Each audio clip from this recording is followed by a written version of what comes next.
Ray Hanania, journalist extraordinaire. How are you and what's on your mind today?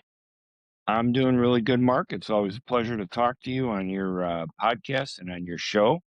I don't know. For me, it's a lot of things that have to do with typical challenges like censorship.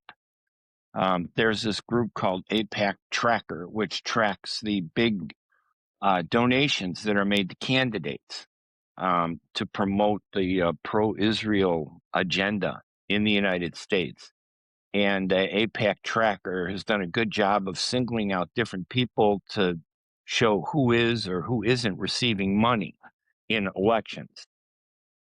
They were kicked off of Instagram and TikTok the other day. Just completely suspended for no reason. And it was upsetting to me. So I wrote a column about on my website called courageousleft.com. I wrote a column saying, this is ridiculous. Censorship goes beyond political views. So I don't care whether you like something or dislike something. I believe people should have the right to express themselves, especially on issues of politics. And I think it's a matter of respect, for example, to voters like me. Don't tell me who I shouldn't follow. I want to hear it and let me decide who is good and who is bad. And I think that APAC tracker is a good place to find out if you're interested in the Middle East or you feel that the Middle East is an important area. That's a great place to find out which candidates, like in congressional races, are receiving huge amounts of money. Well, if those who are watching you and I know what APAC is. For those who maybe just stumbled upon this little video, explain what APAC is. APAC is the American Israel Public Affairs Committee or Council. And they're a PAC, they're a political action committee. And they take money to promote the policies of the government of Israel. And I know a lot of times this gets blurred because I don't criticize Israel as a country or Jewish people. I criticize governments, Israel's government. I don't like Netanyahu's government. I don't like President Trump's government. So to me, there's no uh, uh, ugliness in criticizing a government, but in defense, when they can't defend something, they want to say, well, you don't like Israel's government because you're anti-Semitic. And I go, whoa, that's the kind of thing that I think is upsetting too, labeling or demonizing somebody because you don't agree with their politics. And unfortunately, the Middle East has gotten into that level. And I think both sides sometimes do it. Even the Palestinians, they get a little carried away and they get upset and, they'll say things that shouldn't be said. So it's both sides. But we're in a world, aren't we, Mark, and I think that this has to do with American politics. And I don't believe it started with Trump. I really do think it started before this, but we're in a world that's divided. There's a polarization that's bigger than the Atlantic Ocean between the right and the left. And each side they don't focus on the issues, they focus on hating the other side. And in today's world, like the Super Bowl, did you watch the Super Bowl? I saw some of it. Yeah. Now, I watched the Super Bowl. I saw the very first one. I think it was in 1967. This is the 60th Super Bowl. And sometime around maybe 15 years into the Super Bowl, they started doing these elaborate halftime shows. So they had a Puerto Rican guy named Bad Bunny. And the right was so upset that Bad Bunny was going to perform that they decided that they were going to organize their own online streaming halftime show in protest of Bad Bunny.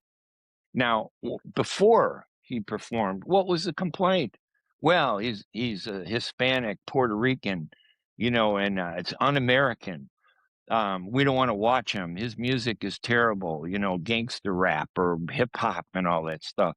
And I'm thinking, geez, we've had that kind of music many times during halftime shows. We've had African American hip hop and gangster rap, if you want to call it. We've had wild, you know, uh, country music, which to me, I don't like. It puts me to sleep. So why not Bad Bunny? Puerto Rico is an American territory, and they're American citizens. The only thing Puerto Ricans can't do if you live in Puerto Rico is you can't vote for president, but you can vote on everything else. And if Puerto Ricans, you come to the US, you are an American citizen, and then you can do everything that an American citizen But does. Ray, So they speak Spanish. it doesn't matter to me. I listen, the show Not was not I to thought not was to you entertaining. not to you, but it scares a lot of people. It's like, if you're used to the good old America, I'm sorry cutting you off, but Tribune had an article, you already know this because 'cause you're in the burbs yourself, and you're from the city, but Right. you're in the burbs, that a lot of suburbs in Chicago area, some, if you will, I shouldn't say a lot, few, and that's across the country, are now, non-majority white. The, people Yeah, non-white people are the majority of right. that suburb. That's all over, and that scares people, understandably. Would you agree? No, see, I don't think it should scare people because my point is if Puerto Rico scares us and their Spanish scares us, then let's let them be independent. So what I did was I took that issue of the Super Bowl in Puerto Rico and I said to the people of Greenland, this is what's going to happen to you. They're going to tell you they want you to be part of America and they're going to treat you like crap because 90% of the people in Greenland are Inuits who are native to that country. They speak their own language. Are we going to tell them that we're going to take over? Why? Are we going to make them citizens of the United States in Greenland? What are we going to do with that population? I don't know. I think it's like 60,000 people. So to me, I thought this is a great way to make the point to bring it to what it really focuses on. You want to take over Greenland. This is the tragedy of why it's not a good idea because the way we approach it is in a racist way that we want to take you over and we're going to limit you. Why wouldn't Inuits be part of a Super Bowl halftime show if they became part of the United States? Why not? Why shouldn't you be part of a halftime show? Why shouldn't Arabs be part of a halftime show? The problem is we use racism. We pretend we're not racist, but we use racism to suppress those people we don't want that we feel we're obligated to. Well, we have to tolerate them. We have to tolerate blacks. We have to tolerate Puerto Ricans. We have to tolerate Arabs. That's the attitude that's really behind this push, and that's what I was trying to address this week. I think okay, you proved your point with me. I didn't get to read the article, but here you go. Now you would consider yourself Arab, right? Arab, right? Yes, I'm American, but I'm absolutely, You know where I'm going. So but I yes, but have I you am ever felt definitely Arab and Pal. have you ever felt like a minority in this country? Oh, yeah. So I served during the Vietnam War. I interrupted my college. I was at the end of my sophomore year. My number was coming up during the draft during the Vietnam War. I decided, you know what, I'm going to enlist in the U.S. Air Force. I enlisted. I served active duty. They didn't ship me over because after I enlisted and trained, they started to withdraw from Vietnam. But point was, I enlisted. Maybe I go, maybe I don't. When I got out, I got involved in being Arab American. And remember, when you're in the military, they do extensive security checks. You go through all kinds of security examinations. As soon as I got out of the Air Force, the FBI opened an investigation into who I was. And I'm thinking, and I didn't know about it for a year and a half. They were investigating me. It actually was a 2-year investigation. And they said, well, we think he might be involved in terrorism. That's how the report starts out, which I finally got by going to a congressman at the time, Congressman Ed Derwinski. I FOIA'd the government and the FBI, and I got a letter from him, and they gave me the 40-page report. And the 40-page report says, hey, we think he might be involved in terrorism because I'm Palestinian. And then at the end of the 40 pages, they concluded, well, Ray is just somebody who's concerned about helping his community. And he wants to make sure that, I mean, it was very positive. I could use that on a resume, what they wrote about me at the end of the 40 pages. But it cost the federal government $2 million to do that investigation.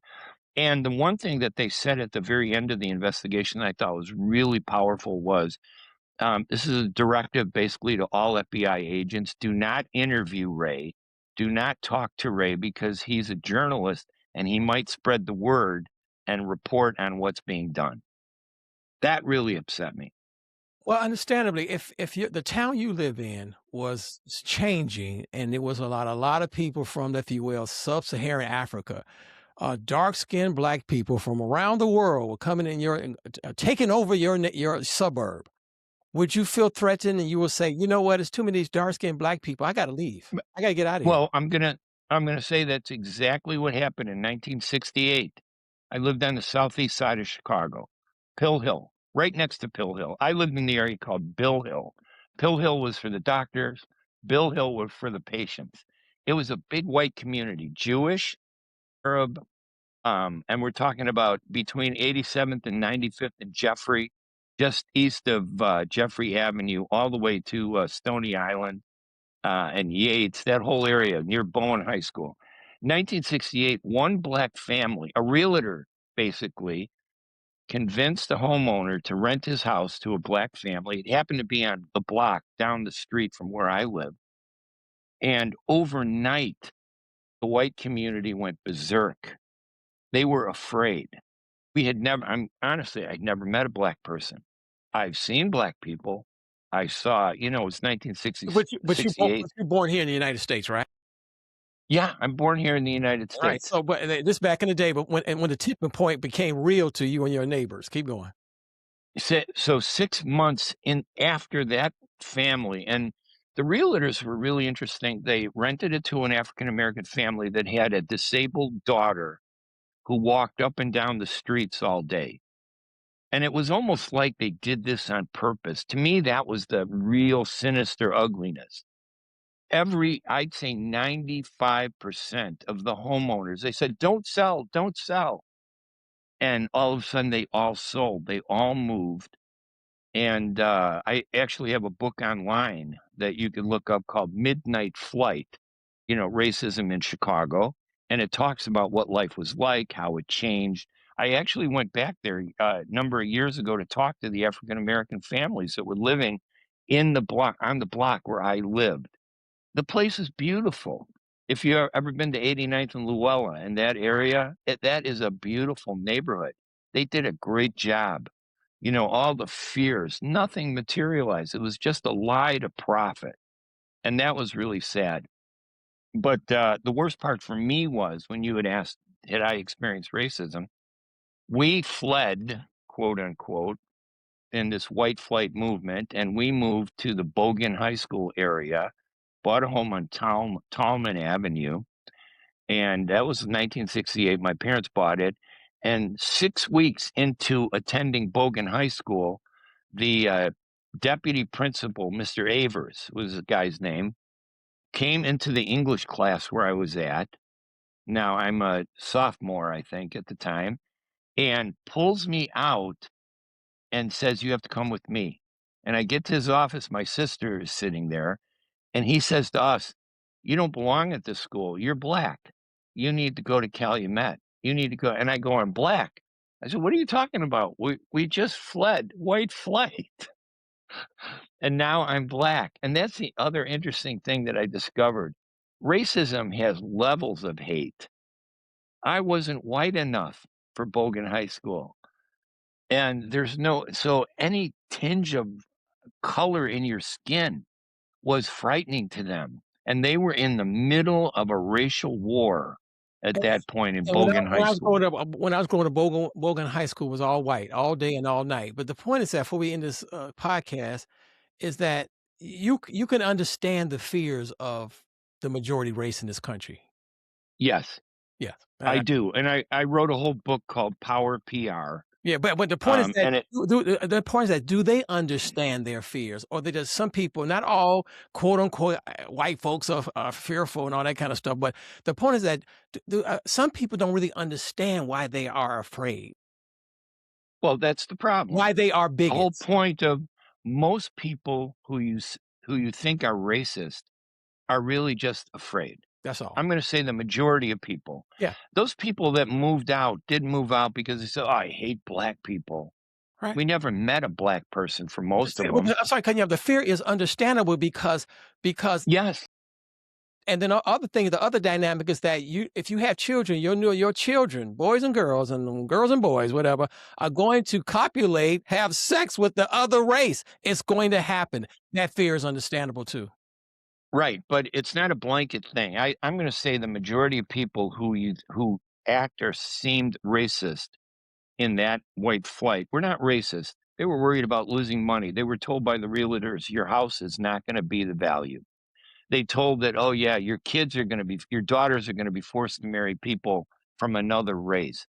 And there is something about different ethnicities saying, "I want my son to an Arab to marry another Arab woman." Understandably. Understandably. Yes, that happens every place. Right. But in that mix, there is 10 to 15% that exploits this. They hate people, and it's there in times like today when that minority of 15% can control the 90% and say, "Oh, you have to hate blacks. Oh, you have to hate Puerto Ricans. Oh, you have to hate Arabs." That's where the problem is, that we don't control that. And that leads to censorship to preserve that, and that's what we need to stop. Ray Hanania, I got to bring you back at some point. You're great. I appreciate it, Mark. How can people find your publications and your writings and everything? How they find you, man? Well, I used to tell everybody to go to hanania.com, but they can't spell my name. They think it's Italian. So the website is called courageousthought.com. You go there, you can read all of my columns. It's been a pleasure. Thanks. All right. Thank you, Mark. Talk to you later.